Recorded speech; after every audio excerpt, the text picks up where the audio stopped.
Yes, so we are live. So everywhere you're joining us today, from every part of the world, to make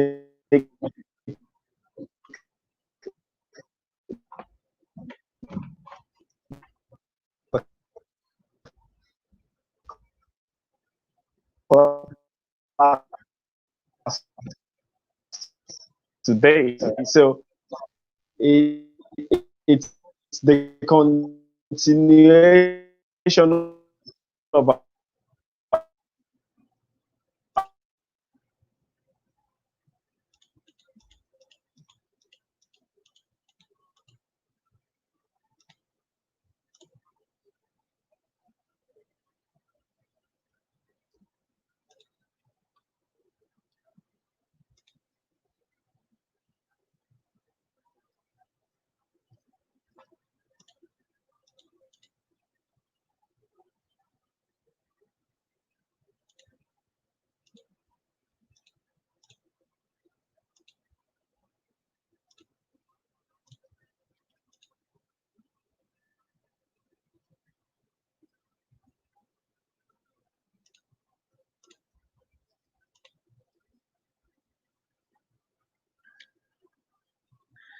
Good morning, everyone. How is everybody doing? Mm, Hope you're doing great, that you had a good week, and that you're ready to, another class of entrepreneurship and innovation.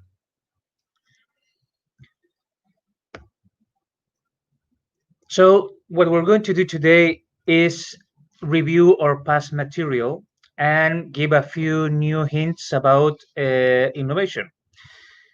I know that the class last week was a bit dense. It was very theoretical. It's a lot of new information. It's a bit hard to grasp at the first time that you hear it. So what we'll do today is recap a little bit of what we've been doing since week one, and give a few real examples of design thinking, so you can absorb better the content and you can use it better in, well, all your projects. So as I was saying, we will give examples, and we'll try to work together as a team to have to do some examples of the processes we've been learning. So we've talked about entrepreneurship, how to see the world. Remember something we discussed at the first class. Entrepreneurship is not a career you choose. It's not something you study in the university as a major. It's not a job. It's a way of seeing life, of seeing the world. It's a way of doing things. Everybody can be an entrepreneur, and there's no age limit. You can be. I I'm going to start working next week with entrepreneurs that they have 9 and 10 years old. They're already creating their first businesses. And I also have the chance to work with entrepreneurs that are over 80 years old. There's no age, there's no background limit, there's no career path that prevents you from being an entrepreneur. It's just the drive to find problems and solve them.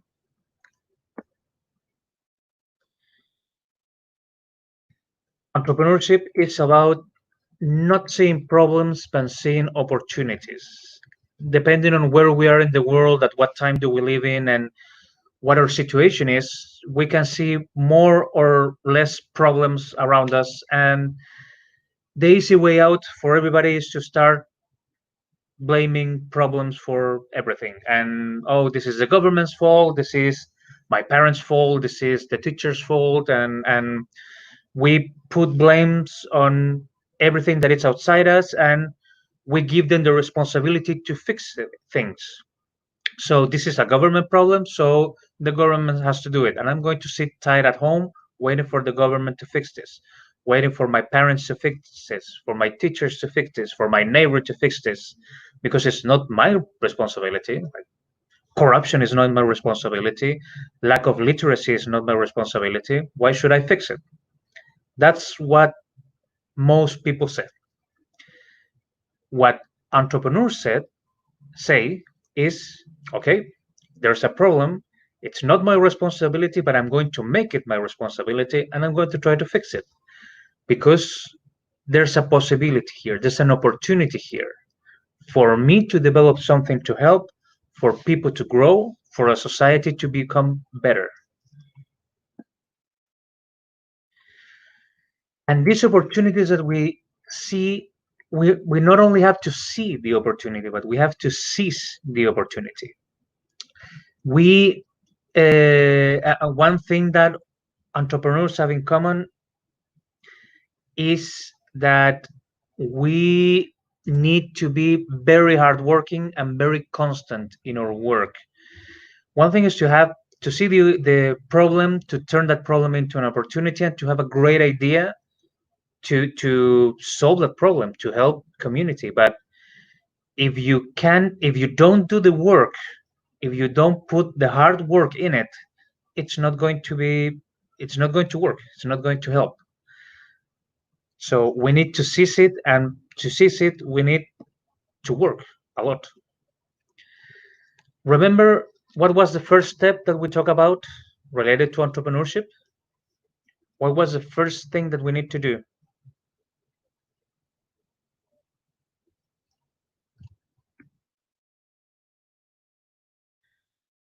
The first step in entrepreneurship is what we've been working since week 2 with you guys. Find a problem close to you, detect who is having the problem, understand how much the problem is hurting, and propose a solution. So just let's take exactly find problems around us. That's the first step. Find problems and see the opportunities in those problems. But let's stop a little bit in this definition. Find a problem close to you, close to us. There are many thousands and millions of problems around the world that we would like to solve, but we have limited resources and limited time. So we need to focus on what is close to us that we have better opportunities to solve. So we find a problem close to us that affects us directly. And this is a very important thing. It is way easier to solve a problem that I know about, that I've experienced, that I've suffered, than try to solve a problem that I've never experienced personally, or that my family has an experience, or my community. To solve a problem that I don't know anything about is very tricky. It's very complicated. But to solve a problem that I have every day, I wake up with the problem, I go to sleep with thinking of the problem, my family talks about this problem all the time. It's easier because I have lots of information and a big passion to solve it because it's keeping me awake at night. So who is having the problem is the first thing that I need to detect after finding the problem. Is this a problem that only a few people have? A lot of people have it? Is my community, is my neighborhood, is my family? Um, Yinka, you're saying that you don't understand. What part of this definition you do not understand? Please write it down so I can help you with this. So we need to find who is having the problem and try to define that group. Is this a grown-up problem? Is this a kid's problem? It's a problem that women have, that men have, that everybody have. The more defined that this group is for me, it's going to be easier for me to understand them, to go to them and ask them questions, and to get a real good grasp of what the problem is. Once I detect this group of people, I can talk to them and follow them and experience the problem with them and see how much the problem hurts. How big of a problem is this? Only understanding how big of a problem is this, um, we can understand what kind of solution they need. Sometimes we detect problems that are like everybody has, but it's not such a big of a problem. So everybody, or most people at least, I know that I do, I have problems waking up in the morning. And it's a big problem for me because sometimes it prevents me to be productive, to do all the things that I need to do in a day. But it's not such a big problem that I'm not looking for a solution for that. I just try to go to bed earlier. It's a problem that I have, that I know that a lot of people have, but it's not hurting that much. We have easier ways to deal with this problem than creating an application or a kind of solution to solve it.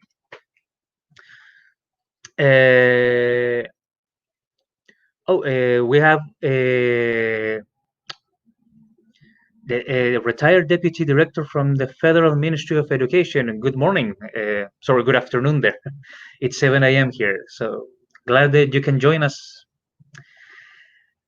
And once we understand how much the problem is bothering people, how deep the problem is, we can propose a solution that is going to help them, a real solution that is going to give real uh, impact to this group of people.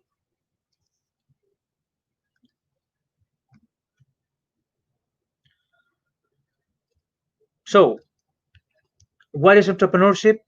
Very quickly again, a way of seeing the world is creating something new where there was nothing. We are creating something that wasn't there. We're creating a solution, we're creating a service, a product, something that wasn't there that is going to go and help people.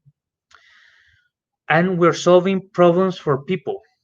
It's very important that we have to remember the focus of entrepreneurship, the focus of innovation is to solve people's problems.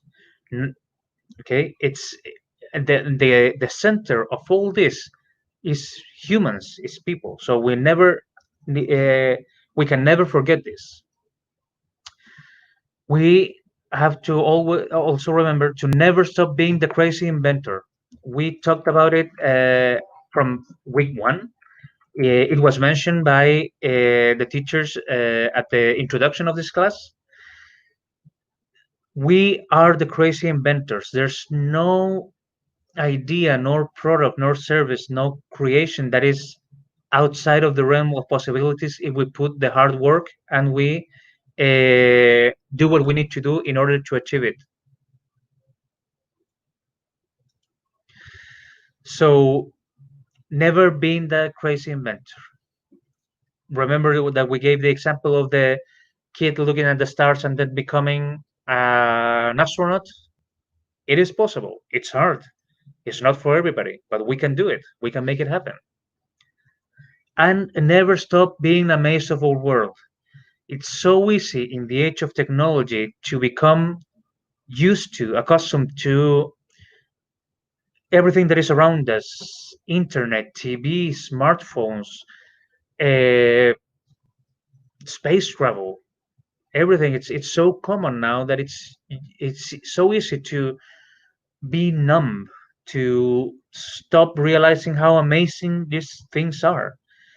And the more we uh, become numb, the harder it's going to be for us to be those crazy inventors. We need to keep being amazed of everything that is happening, of all the technology, the new things, the creative solutions that other people are inventing, and feed from that creativity, from that amazement for the creation of our own solutions.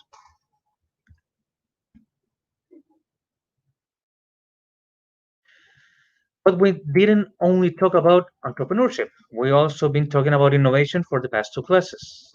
So What is innovation? Is to create something new, a new product or service, a new method of doing things, a new use for an old product.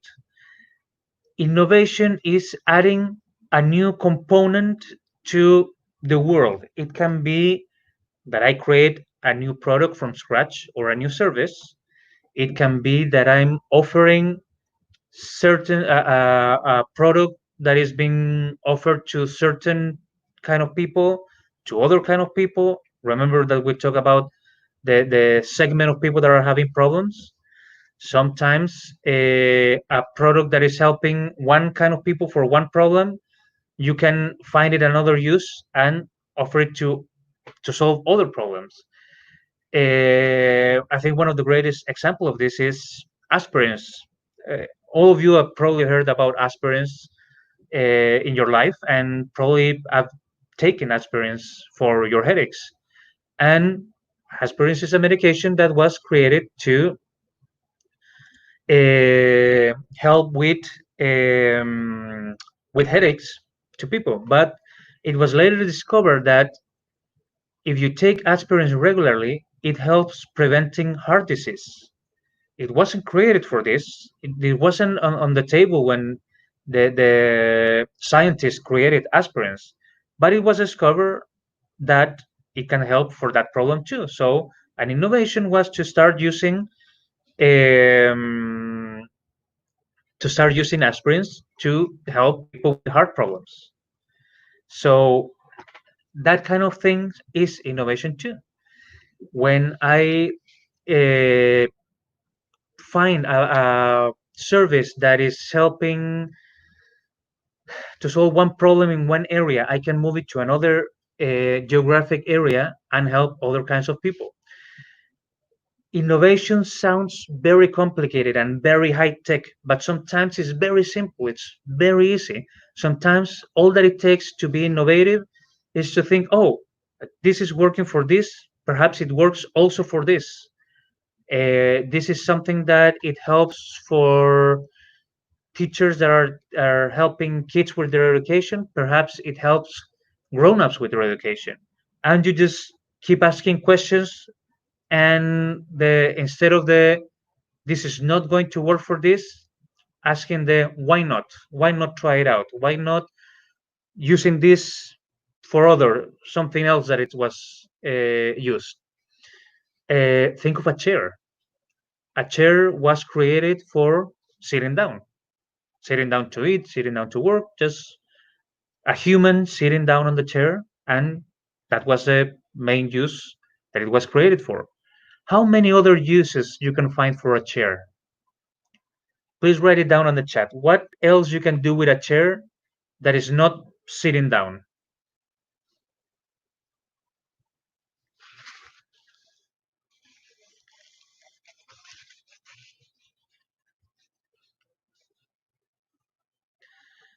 Indeed, life hacks are considered innovations.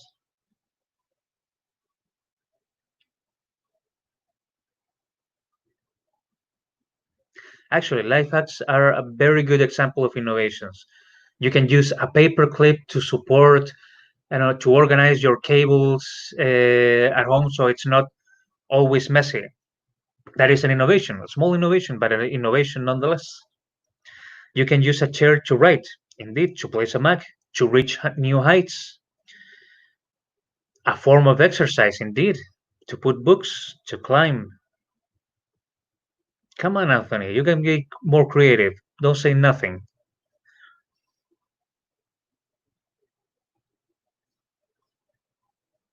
To climb, to jump. You can juggle chairs. You can try for sure.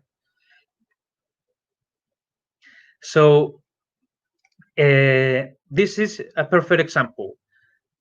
A product that was created for one purpose, we innovate by giving it different purposes to something that was already working properly. So, innovation is asking the question, why not? Why not? Why don't I use this mug to grow a plant? So it wasn't created for that. Why would you put dirt and seeds on a coffee mug? Why not? Perhaps it's the best way of growing a plant at home. We don't know. We just have to try it out. And how do we do this innovation thing? We use the design thinking method. That is what we reviewed last class, and we're going to review it very quickly again to be sure that everybody got everything that there is to know about the design thinking method. Remember, there is a five-step process that is also a cycle. We first empathize with the client, with the user, with the person that is experiencing the problem, and we gather data. From all that data we gather, we define one version of the problem we're going to be working in. From all that information about the problem, one version. We ideate a solution, one solution that is going to solve the problem we define. Then we prototype, we create a tangible version of our product, and we test it with the users. In the empathize stage, we try to feel. I'm using it as broadly as possible. We see, we hear, we talk, we listen to all the information that or all the information that we gather from the people that are experiencing the problem. It's very important, and we not only gather information by listening. We also see how people react when I ask the question. Did they get angry? Did they get sad? Did they get anxious? That is information. The non-verbal communication, which is everything that we do with our bodies reacting to certain communication, is very important. So, did the person get uncomfortable when you ask them about the problem? Did they get happy that someone is working on a solution? Did they get curious about why you are doing something about this? That is information. All that information we need in order to really understand how people feel with this problem. We have to become the person that is having the problem to get the most real experience about the problem so we understand what we're trying to solve. We define from all the gathered data, we produce one statement of the problem. So we did interviews, we talked, we listened, we followed people with the problem, we read about the problem. We just got a lot of uh, information, and now we have to summarize that information, all that big bowl of data. We have to turn it into one line of problem.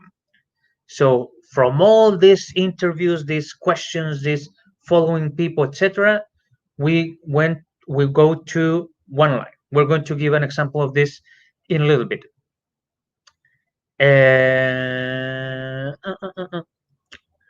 Is entrepreneurship and emotional intelligence interconnected? Indeed, they are very much, because thanks to emotional intelligence, I can empathize. I can understand what other people, the other person is suffering, and I can communicate with them in order to understand the problem and to help them solve the problem.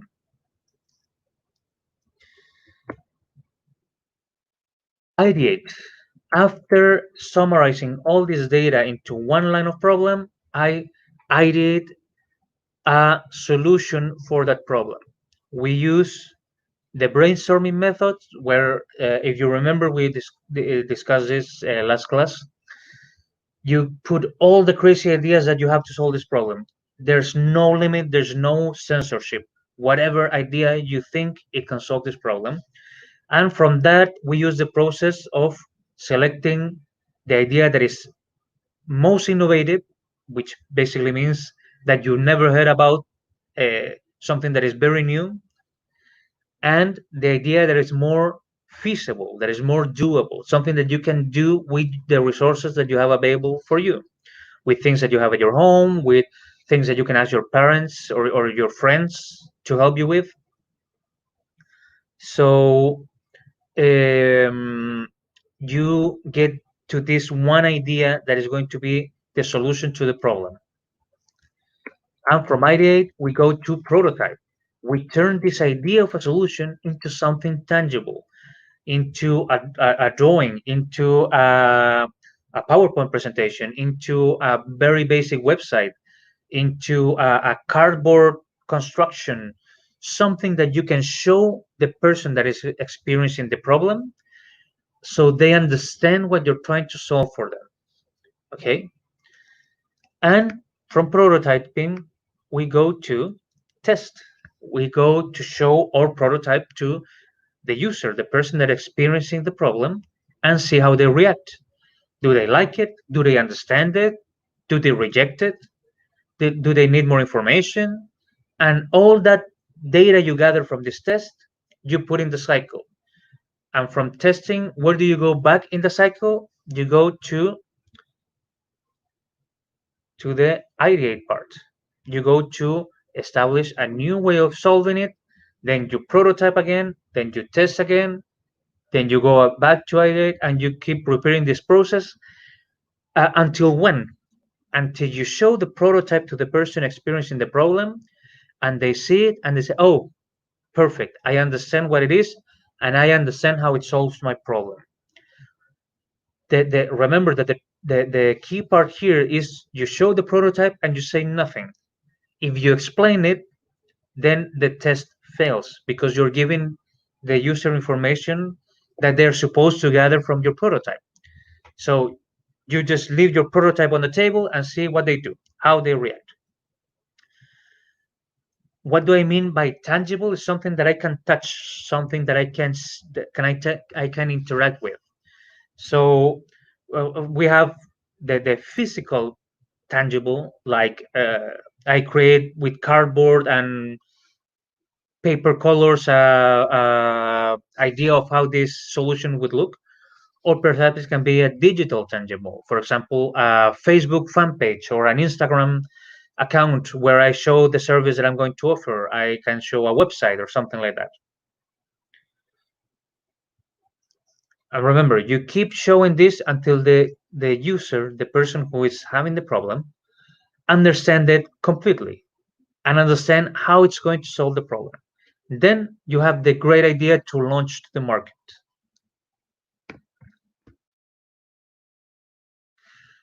Let's use an example of Netflix.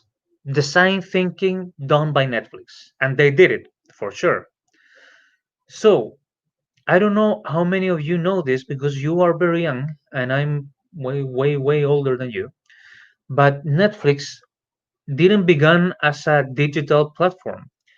Netflix began as a delivery service for DVDs. It was a bike running service for DVDs. So I would log into a website, see all the catalog of movies, I would choose one, and someone would pick that DVD from a store, deliver it to my home. That was Netflix version 1. So what did they do in the empathize stage? They start trying to understand the people's problems, why people weren't going to Blockbuster anymore. Again, another very, very old example. Blockbuster used to be the world leader in terms of entertainment. You went there to the stores to rent DVDs, to rent video games, to buy popcorn and have the entertainment at home. So people were stopped. Ah, people weren't going to Blockbuster. Sorry, my English is not working very good this morning. People weren't going to Blockbuster in big amounts anymore, big quantities. So Netflix decided to understand what the problem was. So they realized that people want to be comfortable when renting movies and video games. They don't want to be standing up. They don't want to be hot or cold, going out to a store and walking around with a lot of noise. People didn't have enough time to go out and rent or return the stuff because that meant that, okay, after work, you go home and your kids say, hey, let's go rent a movie. And then I was like, oh, okay. And get in the car, drive to the store, be in traffic, and it's late at night and you just want to rest and and the kids are jumping that they want this movie, and people don't have enough time. People don't feel comfortable doing that anymore. People are preferring services that go to your home. People are getting more comfortable, and they have the money to pay for that service. Also, people want bigger catalogs of entertainment. The bad thing about the physical store was that they have a limited inventory. So every time you went, there were basically the same movies, and people want to watch new things all the time. And that people move to wanting more express, more quick and easy solutions constantly. So what did Netflix guy did? He summarized in the defined stage that people have less time and energy to go out to rent movies and expect a bigger catalog of alternatives that the one that I can offer in one physical store. All the information that he gathered from asking these questions was summarized into these few lines. And from there, he decided to create a solution. A movie rental system where people choose from a big online catalog and we deliver it to their homes. So you choose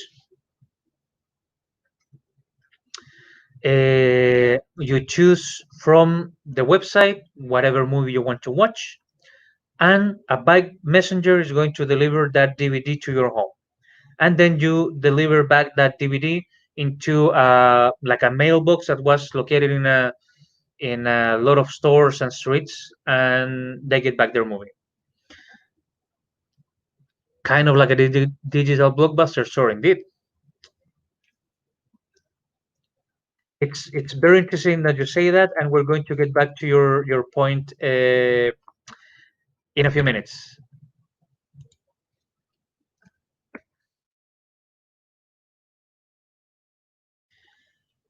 And on the prototype stage, what they did is that they created a website with a lot of movies to choose from, and they hire a bike messenger to deliver to the client. Their prototype was basically the service ready to run because it was cheap. Creating a website is cheap if you know how to do it. Having a bike messenger is cheap if you have the contact. And from there, we go to the testing stage, which was basically putting the service online and see how people reacted to it. And well, people liked it. It went very, very well at the beginning. And why I said that it was very interesting that you mentioned the digital blockbuster idea is because Netflix guy realized that the bike messenger thing was not going to last, and he started learning about the digital platforms, and he realized that the digital platforms were the future.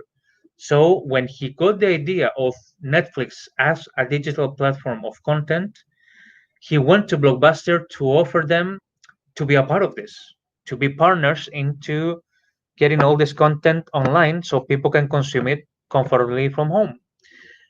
And Blockbuster said, no, thank you. We are already on the top of the world.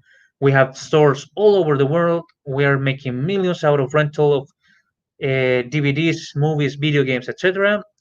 So thank you, but no thank you, which was a big mistake. They stopped using the cycle of design thinking. Blockbuster stopped listening to their clients and paying attention to how their problems were changing. And now Blockbuster disappeared. And Netflix is king of digital content. So never forget the design thinking method is a cycle that we never have to stop repeating. Of course, once we launch the product or the service is ready for market, we don't have to do it daily or weekly or even monthly, but we do it once a year. It's a great way to understand how our customers, how the people that are using our solution are, if they are happy with it or not, if they want something else from the solution or not, if they're thinking of switching to another company, of another provider of services, because they offer something new. we always have to keep listening to our clients, to the people that is having the problem that we're trying to solve. Even Netflix did it. Netflix, it used design thinking, used a cycle, and thanks to that, they went from this sending DVDs on the mail to being the biggest digital content provider around the world in so many languages, in so many countries that I don't even know the number. But what I do know is that they invest billions with a B, not an M, billions of dollars yearly in creating new content. They got so far that they don't just offer digital content that another person produced, like I don't know, Disney or Marvel or whatever movie company you can think of. They started creating their own movie because they have so much information of the users, of us, that they know what we're looking for in entertainment. They actually use very complicated technology to see all the dots of information. So each time you watch something in Netflix and you like it or you dislike it, if you watch the whole show, you just watch a few minutes and you stop, Netflix gets that information and puts all that information into a list. And from that list, Netflix know that in Latin America, people like this kind of show. It needs to have 30% comedy, 20% drama, 20% action, and 30% suspense. That's the winning combination in Latin America. So what do? They create a show with those ingredients to solve the problem of entertainment in Latin America. The same thing with North America, with Africa, with Asia, etc., with different countries. So they are applying this in the most technological way possible. That gather data of what we see. That is their way of uh, doing the empathize stage. They understand what we're looking for, and then they create the solution tailored for our needs. It's amazing what they do with the technology. But what happens if I fail? What do you think happens if you fail in this process? If you show the prototype to the user and the user just don't understand it, don't like it, and the user gives it back to you and say, this is never going to be like a something where I can grow a plant. It doesn't work. I don't like it. So here, have it and take it away. What do you do? Try again. Good. How do you try again?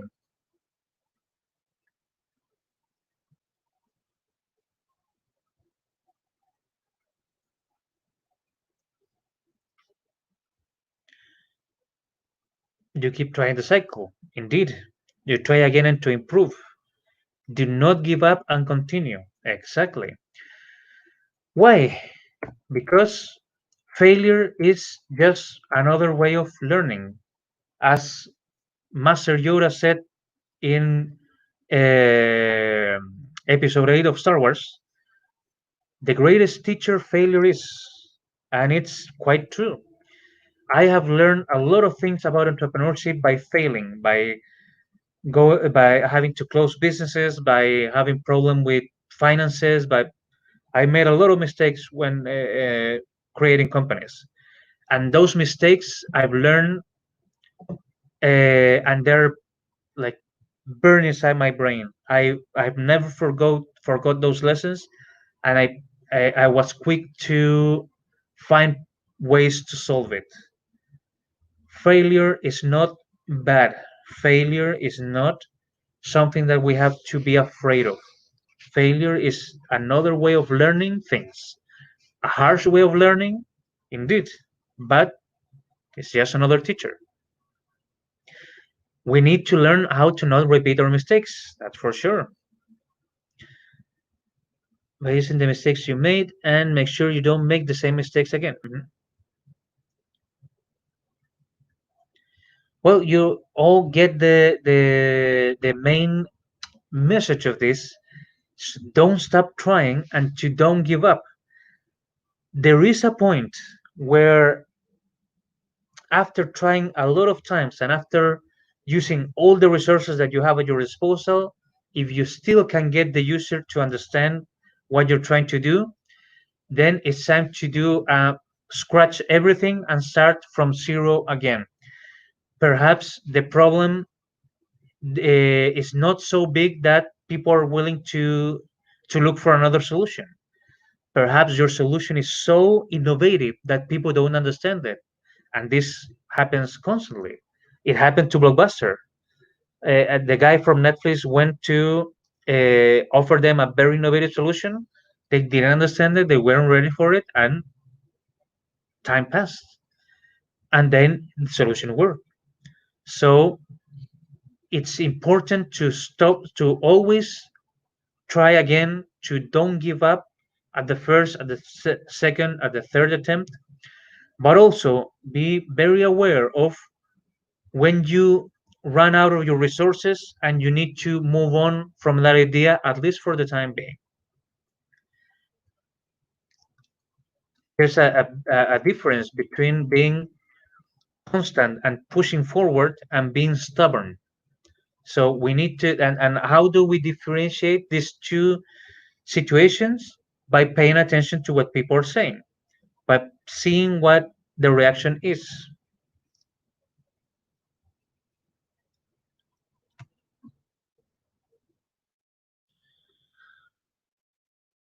We use, why do we teach design thinking? Why do we talk about entrepreneurship and these methods of doing things? It's not because we want to bother you with information, and it's not because we want to limit your creativity. These methods were created to help people be as creative as possible, understand the problem in the best and quickest way possible, but also to fail cheap, to not lose a lot of money, a lot of resources, a lot of time in trying. This is a very important thing that I learned the hard way. The first time that I created a company, I didn't knew anything about entrepreneurship. I didn't knew anything about innovation. Didn't have any method. I just said, okay, I'm pretty sure that these people are having this problem, so I'm going to create a solution for them. And I didn't want to talk with them because I said, if I talk to them now, they're going to steal my idea and they're going to do it themselves. So I'm going to do it on my own. And I spent a year creating a technological solution for tourism. I spent a year and around, let's say, $4,000 or $5,000. So everything that I could save from my work, I would put into this idea. What happened? When I went to offer this product to the people that had the problem, they say, well, I do have the problem, but we already have a solution for this. And I went to another customer and another customer and another customer, and always the same. Yes, there that is a problem, but we already have a solution. There's already a company doing this. We already solving this problem ourselves, so we don't need your solution. And what happened after that? Since I didn't knew anything about what we're talking about today, and I was way older than you when I first learned about this at 27, 28 years old. What I felt was that I was a failure, that I wasn't good for this, that okay, I tried to be an independent, like to create a company, it didn't work out. I suck at this, so I'm never going to do it again. That was my learning. Then a few years later, I give it another try, but this time I decided to do something different. So I went to train and to classes. I took classes of entrepreneurship before start working on the idea, because I realized that if I do the same thing again, I'm going to fail again. So I need to change something. What did I change? I got training. And when I trained, I realized that I could have done this Instead of spending a year and all those dollars into this idea, I could have done this in a month at a 0.001% of the cost. I could have done this in a piece of paper and show it to the client, and the client would have said, cool, but we already have this. And I would have saved myself so much time and so much money. That is what we use design thinking. That is why we use these methodologies of innovation. So we don't waste time and valuable resources. The little resources that we have, we don't waste them in pursuing ideas that are not going to work for a long time.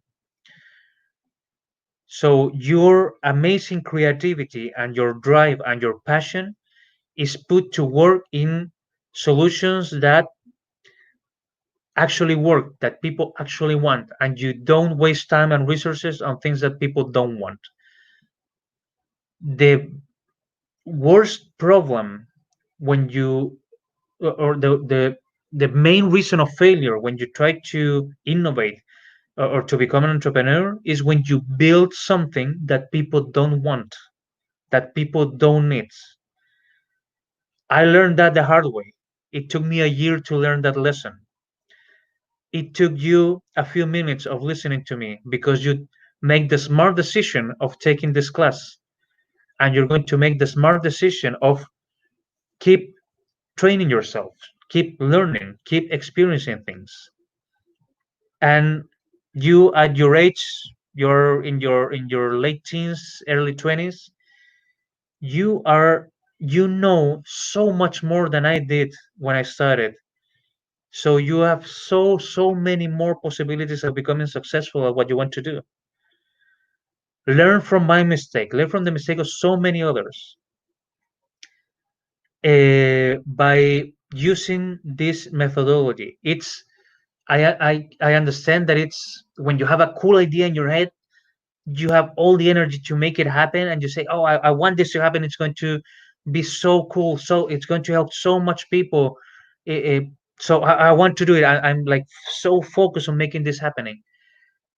It's very hard, and it's like, it's so lame to start. Oh, let's do okay, the paper thing at the post-it, and start organizing the idea and follow the boring method of this boring teacher. And but that is going to save you so much time and so much heartache, so much failure that you can avoid by doing by learning from other people's failures.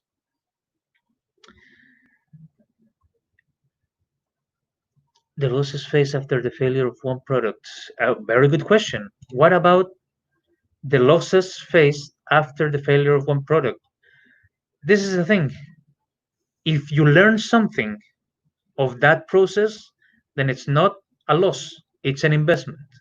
It's like paying for education. If you created a product, and for me, when I created this product and I learned this harsh lesson, it wasn't money wasted completely or time wasted completely.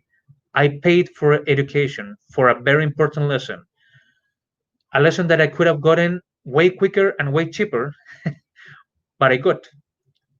If I learn nothing from my failure, then it's a failure, a true failure, and you lost everything that you put in the process. So when you fail, you learn. If you don't learn, that's the real failure.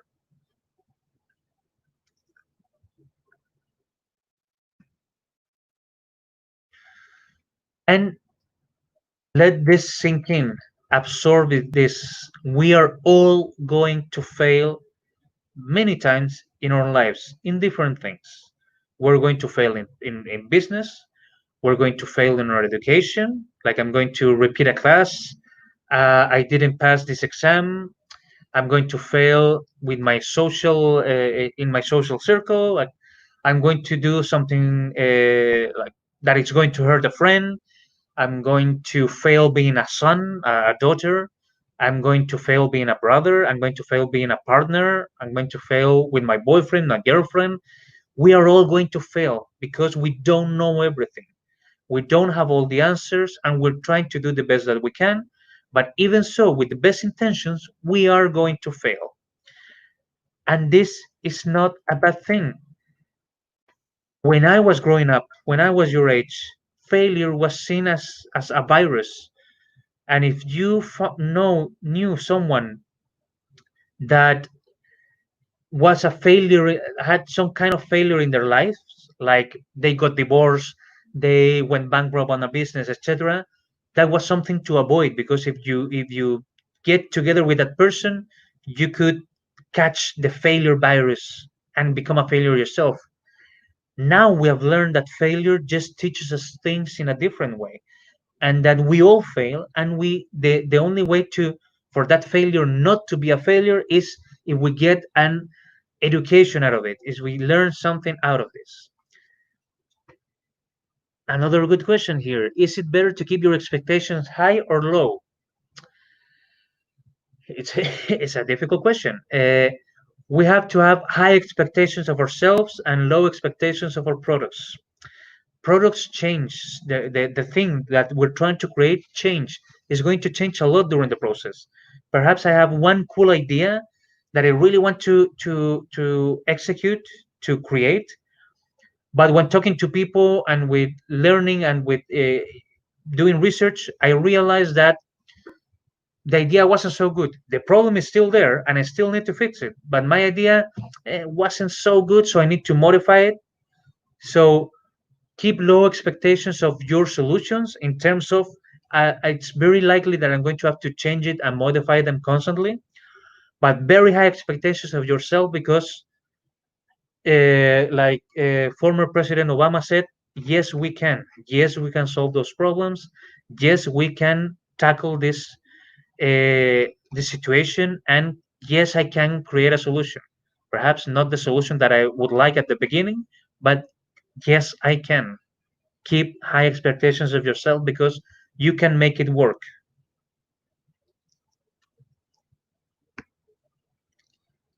And remember, failure is a good thing. You turn failure into a good thing. You turn it into education, into learning, and share those failures with your friends, with your family. Share what you learn from failing. And failing is, again, something that we do since day one, since we start. Uh, uh, when you see a baby trying to take their first steps, they fail constantly. They fall, they trip, they cannot move, they can stand up and kind of balance themselves, but they can't move. That's They're trying to learn something new and they fail. And from each failure, they learn something. They learn how to keep balance. They learn how to not fall and get hurt. And after repeating the cycle and learning from failures, they learn how to work. We learn how to work. That's how we learn how to talk. That's how we learn to do everything. Innovation and entrepreneurship is not different. Believe in yourself, indeed.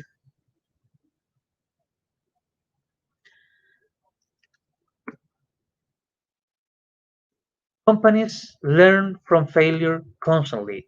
YouTube learn from failure.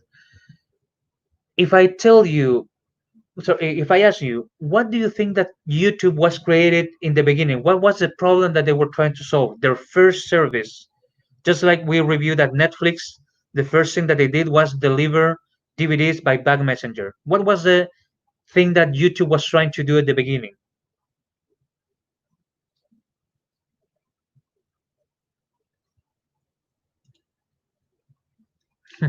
Very good first attempt in life. Very, very good. I like that one. That should be on a t-shirt.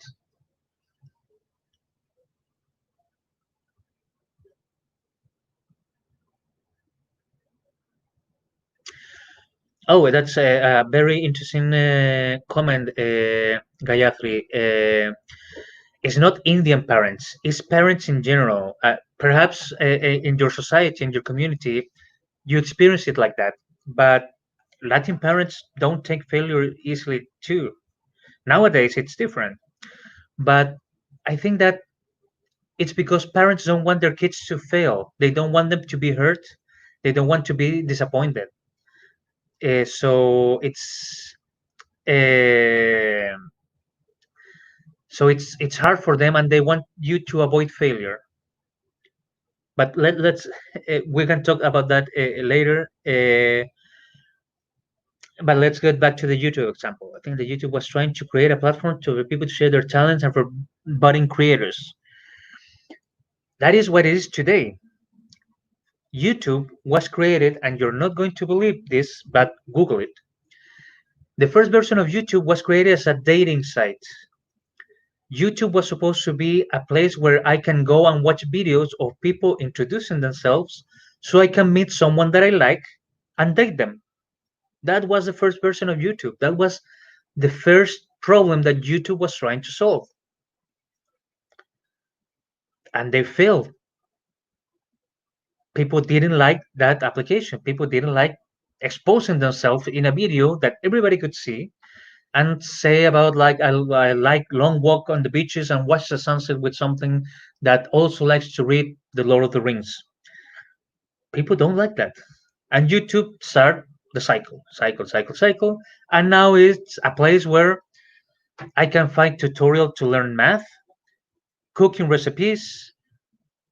I can learn how to play a video game. I can so much content and so much education in YouTube. But it started as a dating site. Facebook also started, and if you've seen the movie Social Network, Facebook started as a way of knowing which one of your classmates was single in order to ask them out on a date. There is a pattern here. So all these huge companies that just say have done everything perfectly and they're billion-dollar companies, they have failed a lot and they have learned from those failures. And because they learn from their failures, they are what they are. They are the billion-dollar companies. So we need to learn from our failures too and realize that it's how we get to the top.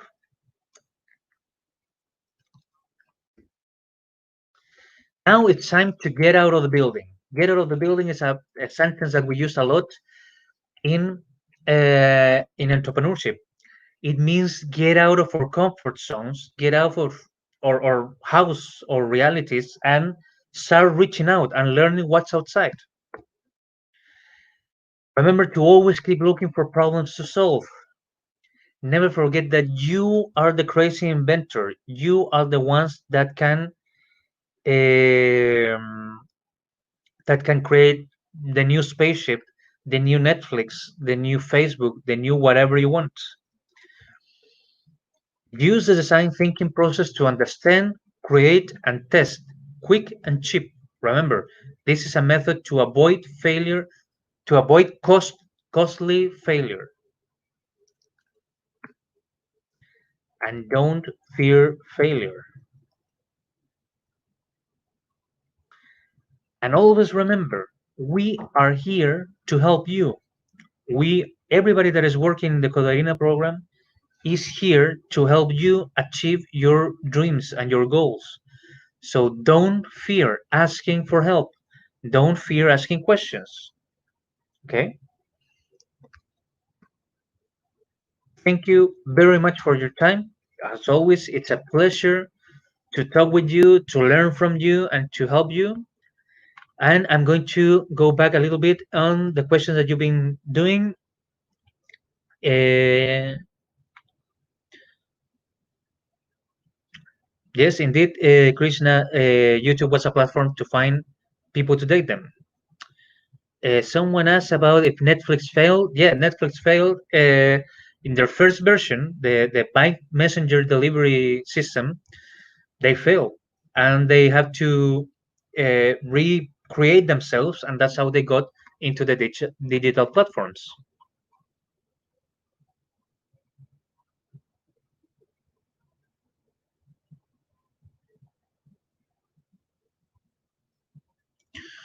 Oh, when I say cheap, I don't mean cheap solutions or like cheap materials or badly constructed. I mean cheap in the way in this way. For me to learn that I have to ask questions to the customer to understand what they're looking for and not create something that they're not going to buy, it took me 1 year and $5,000 of investment. It's a very expensive lesson. If you use design thinking properly, you're going to learn those lessons in a week, spending $5. That's what I mean with cheap. Not create cheap products, but to make the process of learning what the customer actually wants cheap and quick. That is the idea.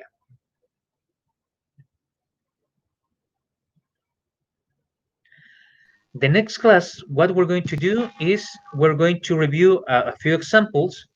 We're going to, well, answer all your questions about your own projects, and we're going to talk a little bit about storytelling, which is how the tool that I use to communicate to my users what I'm offering them and how I'm trying to solve their problems.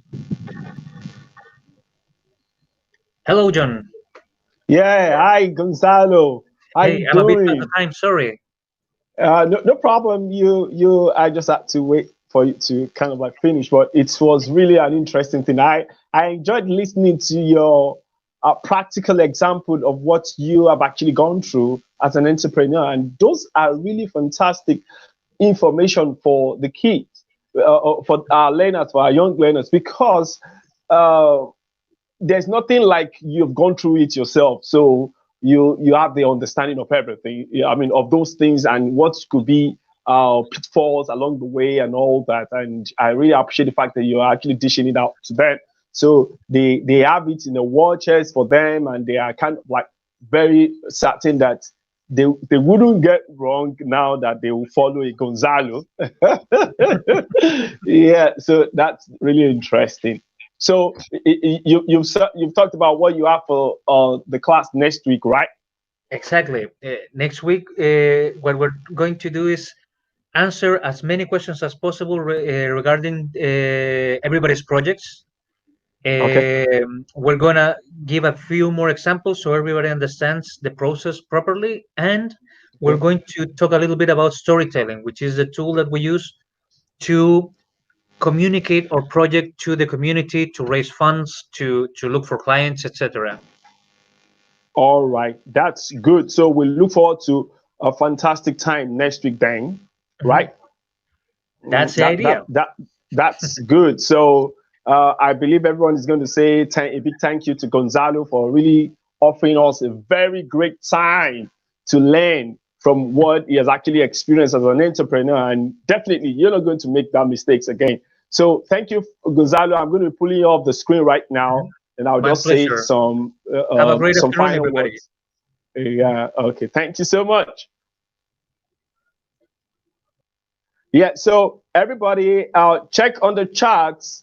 We're going to another class has started right now. The Scratch class has started, so you should join if you're on right now. It's good. It's really an interesting and exciting we are having some fantastic guests around the Scratch class today from the MIT lab. So you could actually, I've dropped the link for the Scratch section there. Then afterwards, by 4 p.m., we're going to be having the robotics and engineering class. So you check the charts too. I already have that there to okay, good. So you're going to see that on the charts too as well. So avail yourself the opportunity to learn as much as possible this period. And thank you so much for coming around. So I'll meet you at the next class. So I'll be rounding off this class right now. So thank you, everybody.